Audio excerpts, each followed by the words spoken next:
வாழ்க்கையில நீ எடுக்கிற ஒவ்வொரு முயற்சியுமே கடுமையானது, போராட்டமானது. ஆனா அது போராடும்போது ரொம்ப கடுமையா இருந்தாலும் வெற்றி அடைஞ்சு அந்த வெற்றியை நீ சுவைக்கும் போதோ அல்லது மற்றவர்கள் பாராட்டும் போதோ மற்றவர்கள் பார்த்து ஆச்சரியப்படும் போதோ நீ கஷ்டமெல்லாம் ஒரு தூசா போயிடும்.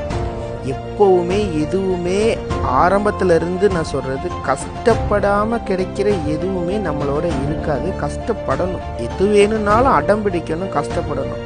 அது நியாயமானதா இருக்கணும். ஒரு வெற்றியோ ஒரு தோல்வியோ அது உனக்கு பாடத்தை கொடுக்குற அளவுக்கு இருக்கணும். வெற்றி என்பது மமதையில ஆட வைக்கிற ஒரு பொருளா மட்டும் ஆயிடக்கூடாது.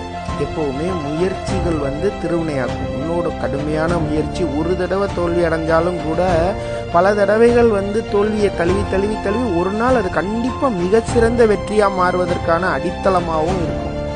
அதனால தோல்வி போயிட்டே தோல்வி வந்துட்டேன்னு நீ துவண்டுறாம முயற்சி பண்ணும்போது வெற்றி உனக்கு தான்.